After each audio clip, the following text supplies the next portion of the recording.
It's now my pleasure to introduce our next speaker, who serves as Dean of the College of Liberal Arts. Dean Randy Diehl earned his BS in psychology in '71 from the University of Illinois and his PhD from the University of Minnesota in '75. He's been with the University of Texas for nearly 40 years, and he has really left his mark. He's an exceptional scholar, an exceptional leader, a builder of strong academic programs and key research space.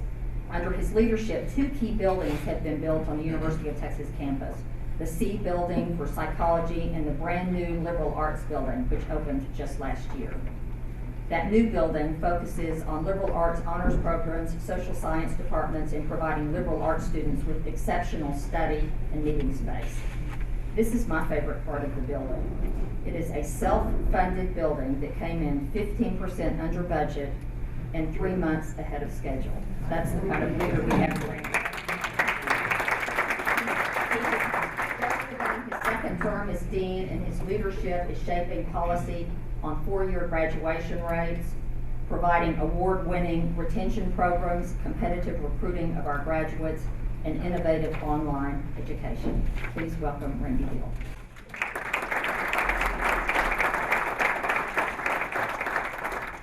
Thanks, Becky. It's just wonderful to be here. Just a year ago, we were here in Midland. Jeremy Surrey, one of our speakers today, at dinner said, you know, we ought to bring the whole UT contingent, bring other colleges with us next time we come. And we did that. I turned to Josh Lodolo and I said, make this happen. And indeed, here we are. I'm thrilled to be here. It's always good to be in Midland. A few people to recognize. Senator Seliger, let me add my voice in praise of your stalwart support for higher education in the state of Texas. Your senator understands the critical importance of public higher education in particular as it relates to the future of this state. We could not have a better friend in the legislature than Senator Seliger. Is Leslie Warren in the audience? Leslie? Well, that's unfortunate. I thought she would be here. She is the UT admissions counselor for the Midland area, and somebody you should all get to know. Ashley. Oh, I'm sorry. Not yet. I think there's an actress named Ashley. I'm sorry about that. Okay, so she is the UT admissions counselor for the Midland area. Get to know her. I'll try to get to know her better too. The other folks I want to recognize, I know we have some administrators, counselors, and teachers from the Midland ISD here today. We're really pleased to have you here. I'm told I should restrict my remarks to about 5 minutes. This is not easy for me, but I'll give it a try. I want to talk to you about student success. We very often, when we come to talk to our alums, we talk about the great strides we're making in research and scholarship. But I'd like to talk a little bit about what we're doing to enhance the success of our undergraduates in particular.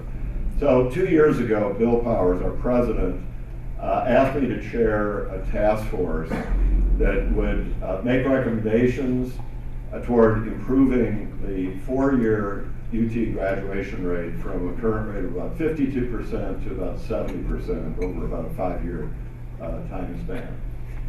We got to work. We drafted a long and detailed and very empirically driven set of proposals, set of recommendations. And the good news is the president and the person who's been charged with implementing the recommendations, David Laudy, former dean of natural sciences, they really are moving forward in implementing these proposals.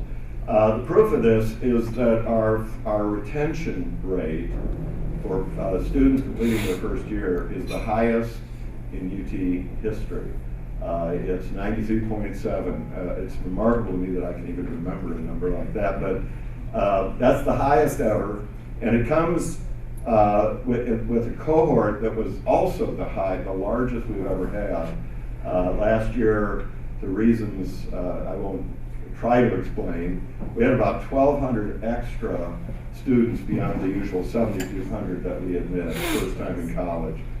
And that usually means we're going to have a lower retention rate. Bigger numbers, lower retention rate. Actually, the reverse was true. We had the highest retention ever.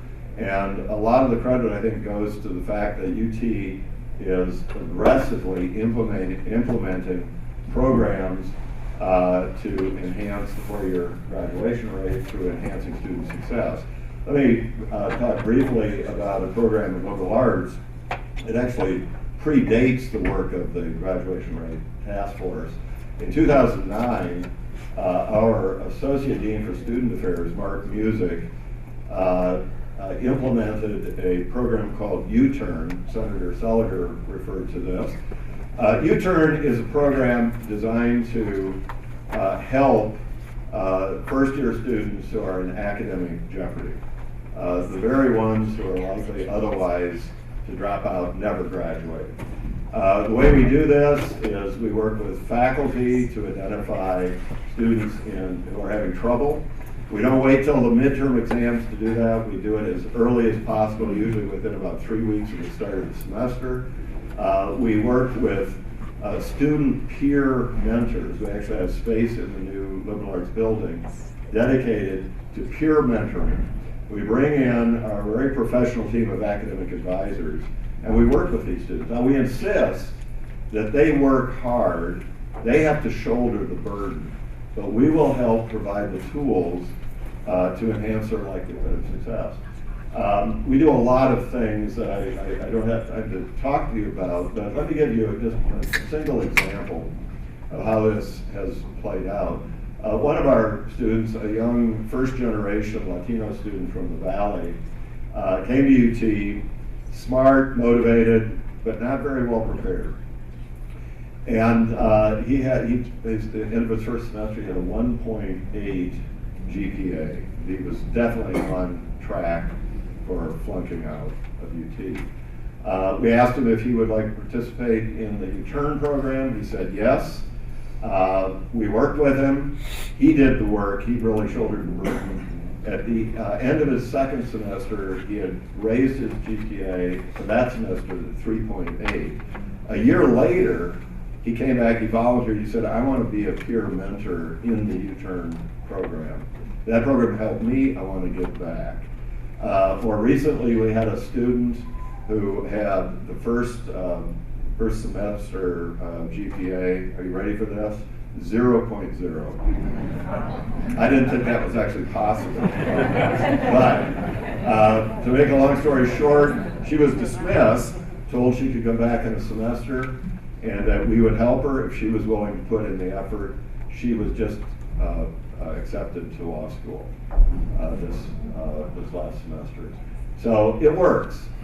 We've raised the retention rate in the college from this program alone by about 25%. It's an ingredient in the larger UT success in retention and improving graduation rate. Let me just mention one other thing that's going on that I'm very excited about. We're not simply interested in students succeeding academically while they're at UT. We want to make sure that they have opportunities after they graduate. We have an excellent career services center within the College of Liberal Arts. Really, all of the colleges devote a lot of effort and resources to career services. But Bill Powers came to us about 6 months ago, and he said, I'd like liberal arts to spearhead the development of a new Texas interview and recruitment service center. And I asked Mark Music, the Associate Dean for Student Affairs, if he would be interested in doing this. He jumped at it. He said, this is great, we can do this. Now remember, we're not doing it for liberal arts, we're doing it for the whole university. So the first thing he did is he went out and he recruited representatives of all the colleges, his counterparts essentially in all the colleges, and they formed a kind of organizing committee. He went out, he got the space needed for this. He's hiring the staff. He's bringing in excellent career services specialists. In the fall, we launch the Texas Interview and Recruiting Service Center. And we're all very excited about this. This is going to be tremendously exciting to corporate and nonprofit recruiters who now come to campus and say, where do I go to talk to students? Here they'll have sort of one-stop shopping. Normally they go to the Macomb School and then they leave. Here they'll come and they'll see students from the Macomb School, but they'll also see liberal arts, natural sciences, communication. We're really excited about this. Again, it's about student success while they're at UT and also in the long term. So this brings me to our first speaker. I guess you're our third speaker, but who's coming. And I'm going to try to get your name right, Jamie. So Jamie Pennebaker is somebody many of you are familiar with. He grew up here in Midland. He is a Midland boy through and through, I can tell you. He's always talking about Midland. He once compared it to Austin. He said it's very much like Austin, except there are no trees or Democrats.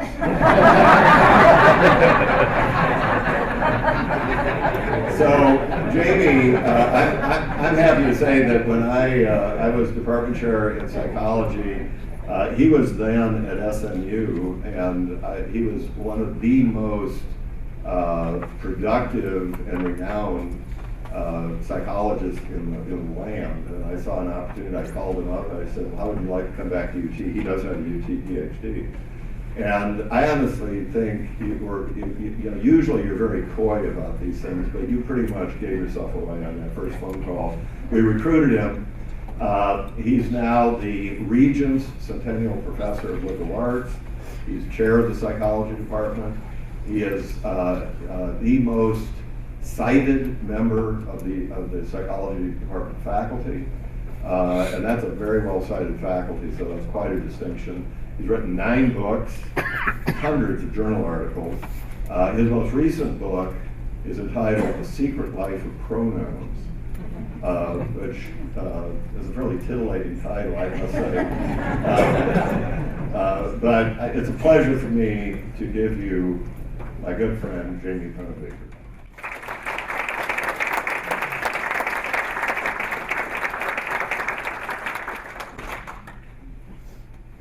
Thank you so much.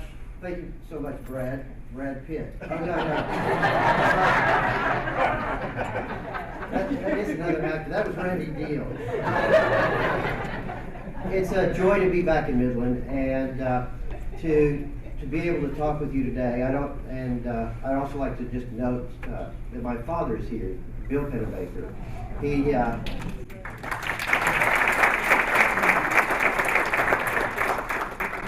In any case, today what I'd like to do is to talk to you about a revolution that's occurring.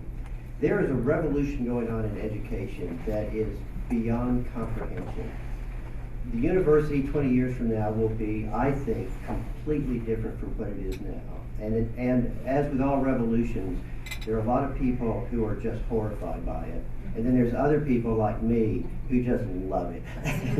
The people who just get to see this change in action. This change is brought to us pretty much by technology.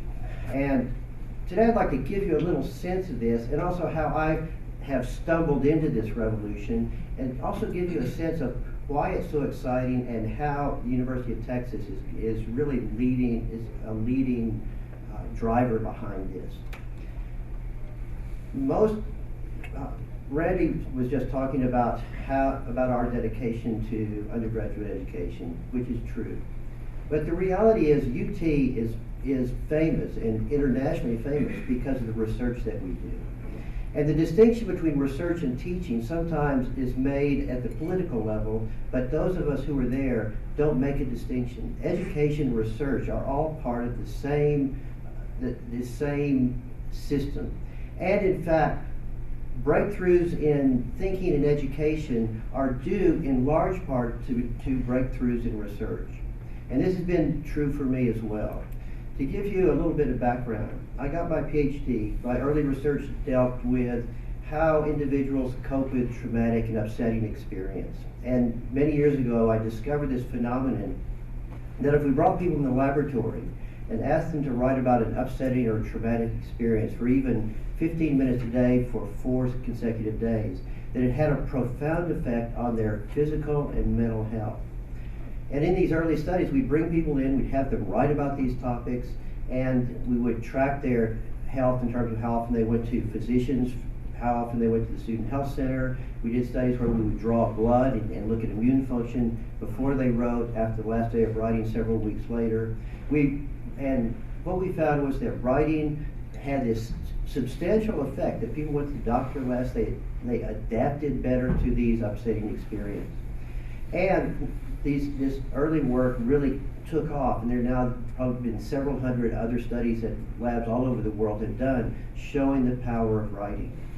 But this led me to the next question of, well, what is it about writing that makes such a difference?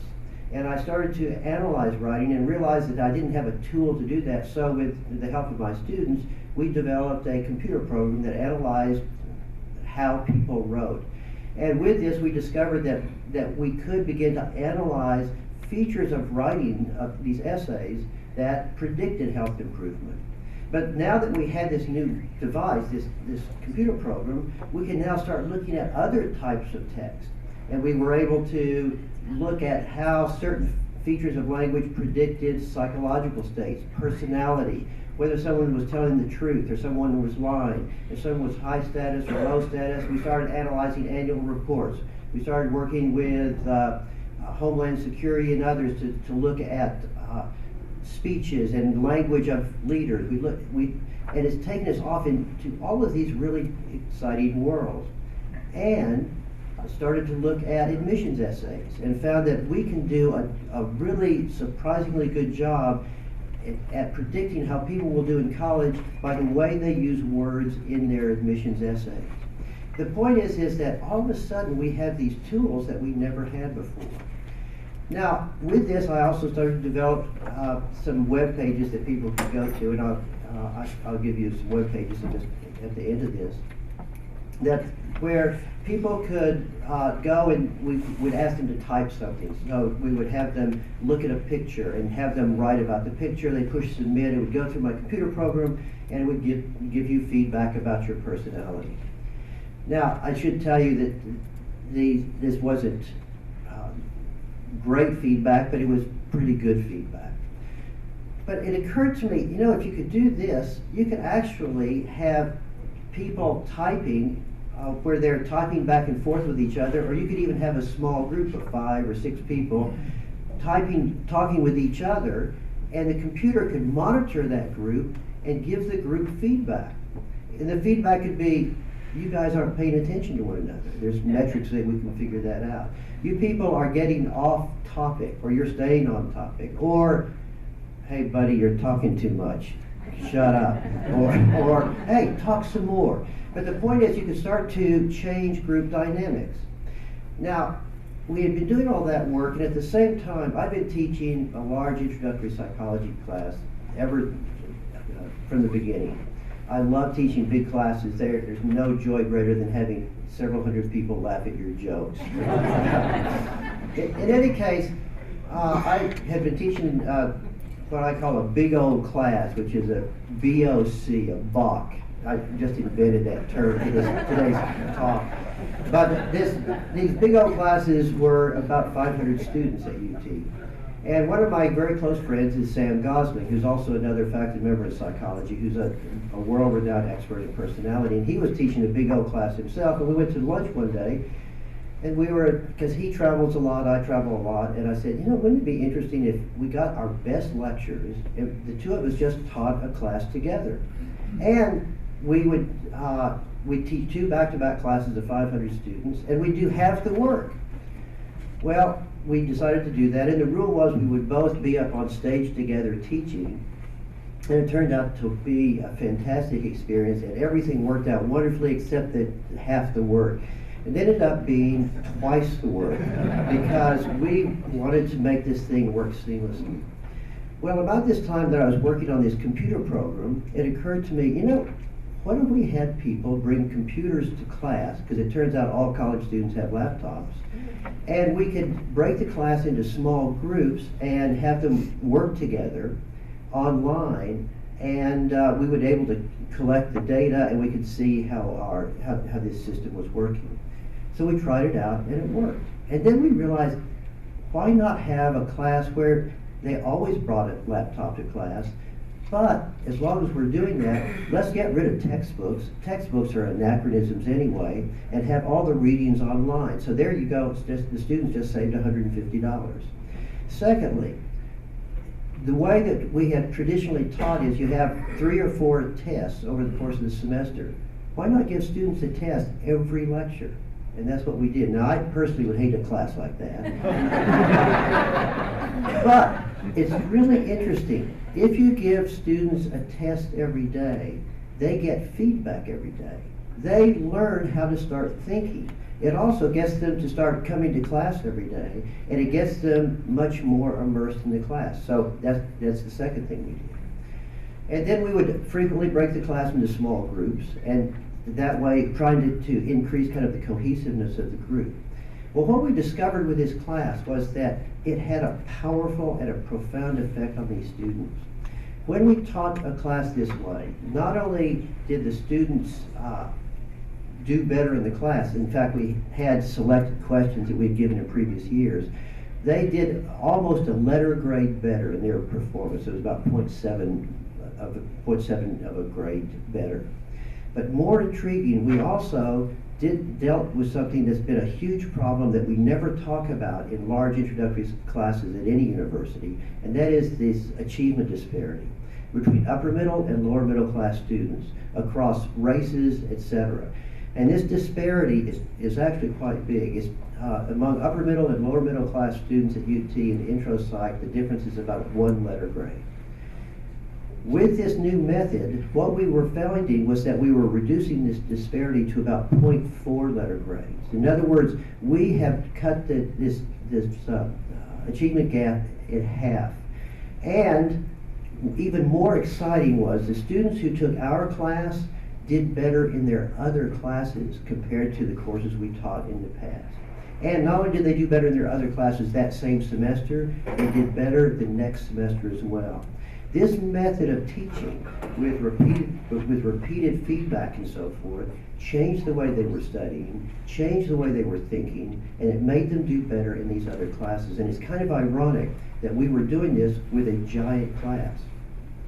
Then next semester, we moved to, what if we change this to an online format?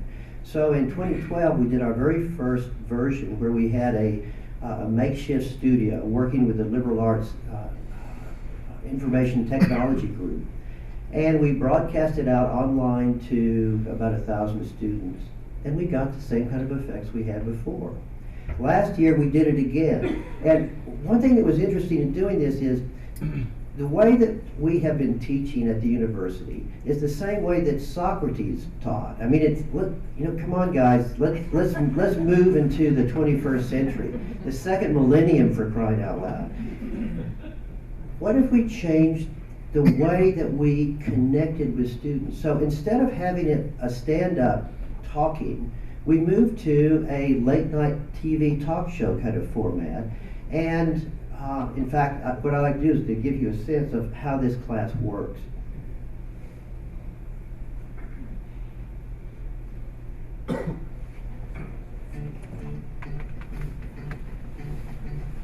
Hello and welcome to Introductory Psychology. I am Sam Gosling. And I'm Jamie Pennebaker.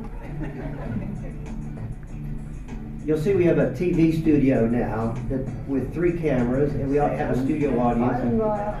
I'm sorry. In the world would you be standing above, risking your life to do this? Just to show how scared one really can be. Of our experts in the expert chair. Dr. Dominguez is an expert in reward. It increases her anxiety, even though she doesn't report even feelings. Let's try it one more time. One of these 2 songs used many more big words than the other. Waking up this morning, estimate how many times have you Check your Facebook account. It seems like there's a moment coming Yeah, up. I think it's a special kind of moment. So we're going to be checking in with Pat and the mentor. Which be, what percentage of the students got that one correct? 79%.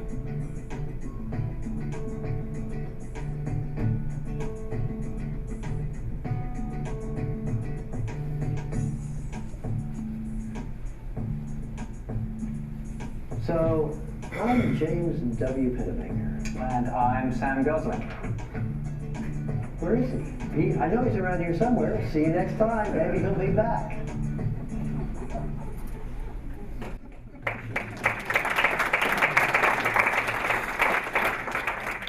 Now, what's so intriguing about this approach is it changes, everything has changed.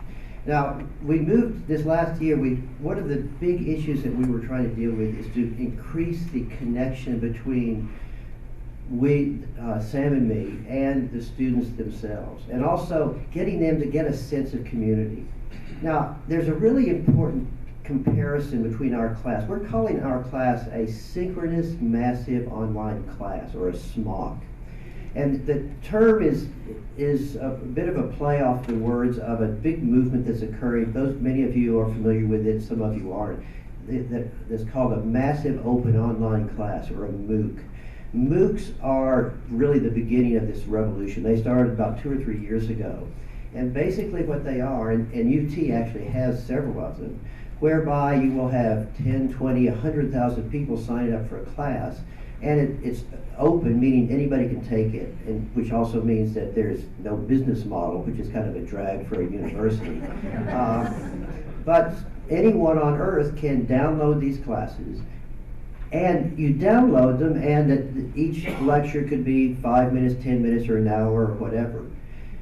They're really a great way to get to open up education for the world, but there's no serious testing. It's more like reading the newspaper. Now, one of the big problems is there's no close connection between the person who's taking a MOOC and the instructor, or the system. And so what we did was to create a system where we have people who previously took our course. They are now their mentors, and so we have these chat groups that are always available that students can talk with one another. And also during class, students can ask questions that they send in to us. We answer some of those. And we have surveys, and there's feedback and so forth. In our course ratings this last time, our ratings were higher than our regular classes. Basically, people say, yes, we are much more available to students. Yes, we feel much closer. It was a really profound difference. The other thing that was interesting is here Sam and I had each taught these giant 500-person classes in the past, and we'd walk around campus and people would say, you're in my intro psych class. I'm in your class. Hi, it's nice to see you. And we would talk. This last semester, Sam and I would walk around, and I'm almost embarrassed to say this. People would come up and they'd say, "Oh my God, you're my teacher!" Oh, and some of them would start blushing and ask for autographs. Now, I kind of like that, I'll be honest with you. But what's so interesting is it changed the relationship. It's almost as though they felt more psychologically close to us than they did in a large class. And in fact, virtually everybody we talked to said that.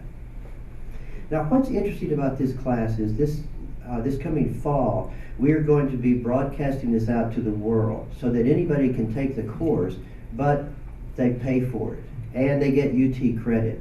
And a deal has been cut with the provost to make it available for $200, which is dirt cheap. This is a one-time offer, my friends. And people who want to take it have to sign up, and they will take it at that time. So it goes it's Tuesday, Thursday at 3:30 in the afternoon, from 3:30 to essentially 5 o'clock. And if you or your students or anybody else would be interested in taking it, the place to go to find out about this is a website that we call, it's psychologylive.org. I'll put this up in just a second. So here we have a system that is, I think, changing the nature of education and this is the beginning of this revolution. MOOCs really have been the beginning of it, but this kind of model is one that I think has tremendous value. And there's all sorts of issues I'm sure some of you were thinking about. Well, how do you deal with cheating? We deal with cheating. We got really sophisticated software that we have, this last year when we did it, we found one pair of people cheating. The method is one that we get all sorts of feedback, and what's particularly important for us is, as a research tool, we are learning more about education and educational processes than anybody has in the world. We get a sense of people because we know how many milliseconds it takes them to answer each question. We know, we have all sorts of language information, so how they are connecting with one another, how they were writing and how they're thinking. We're giving them questionnaires. We have access to all sorts of information that they provide to us, and we are starting to learn how people search for information when they are studying, when they are taking a test. It's a really exciting new world that provides kind of this entree to how we can make education work better. And all of this ultimately is, I think, this brings together this fascinating melding of basic research together with education, and the two of them just work so beautifully together. And why a school like UT, I think, is such a phenomenal institution, because we're one of the few places that allows and encourages this exploring new ideas, and at the same time really is doing everything it can to boost the quality of education. So I have a few minutes for questions. Thank you very much.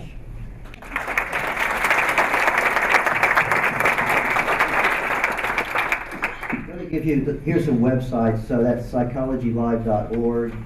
The next one is my website, and you can just Google me, and you can go other places for more stuff. Questions?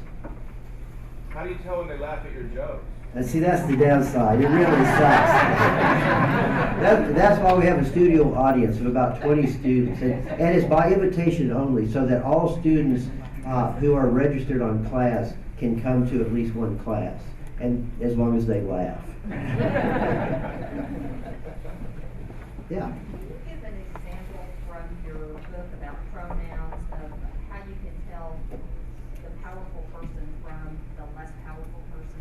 Okay, this is Becky is asking a question about some of my research on pronouns. And I know when you heard Secret Life of Pronouns, oh my God, how horrible is that?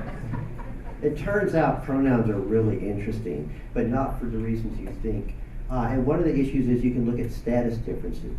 And if you go to your email, you are going to be kind of disturbed, because you can analyze your own email and pick out the relative status between you and somebody else. And what happens is, the secret is to look at the word I. The more the person uses I, the lower their status. So the lower status person uses the word I much more than the higher status person does. So for example, I was doing this research and discovered this, and I thought, that is so odd. Surely that can't be true for me. So I go to my own email, and I see a letter from an undergraduate student. Dear Dr. Pennebaker, I am so-and-so, and I was wondering if I could do this, and so forth. And I write, dear student, thank you so much for your email. A meeting would be possible. Feel free to come by, blah, blah, blah. And then I look at my email.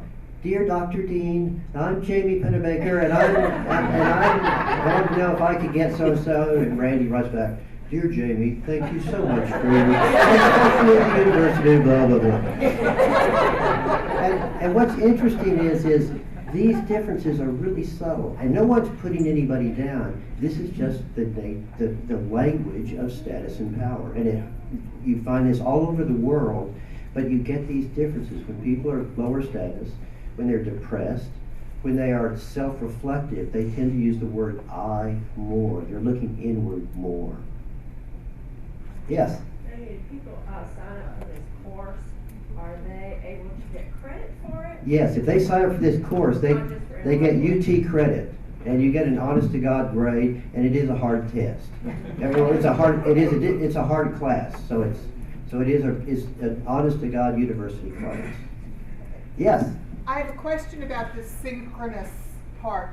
What do you do about students who are living in different time zones, way over on the other side of the world? Can they do this too? They can do it. They might have to get up at 3:30 in the morning. Oh, that's what I was But- wondering. But that, we've had people do that. So they, I think in Korea, it's at 5:30 in the morning. Particularly difficult if you're in India. But if you're motivated. Yes. For your synchronous classes, do you use an online learning management system? It's based on Canvas, so Okay. it's above Canvas. Okay, that's what we use at Midland College. Perfect. Other questions? Yes. You spoke earlier about how it frightens some people. Can you elaborate on what it is that people might find? I think looks exciting. I agree. It is. It's officially very exciting. I think that it makes some of my colleagues nervous because they look at this and they're thinking, well, this could make me obsolete. The way I think about this is, I would predict in 20 or 30 years, people won't come to college their first year. That the residential part of college may just be 2 or 3 years. But that learning some of these basic courses, you can pick all of these up in really good online classes. So it's threatening because it is just shaking the university. In getting this class going, I've had to deal with every part of the university bureaucracy.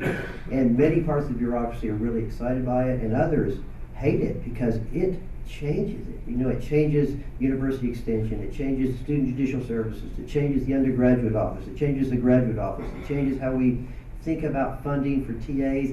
It changes everything, and that's always something that is challenging. Yes? How will it eventually come down to primary and secondary levels? How will it change our public schools? That is a wonderful question, and I think it has the potential to change them in really positive ways. And I look back to my time at Midland High School. I personally would have loved to have taken a class like this. The fact that you can get the college experience as a senior. So right now, you could take an AP class. Why take an AP class when you could take the real, a real college course? So I can see that's an easier one for me. I'm being thrown off the stage by Jan back there, so I don't really have any choice. Anyway, I will be available to talk with you afterwards if you have any questions, and thank you very much.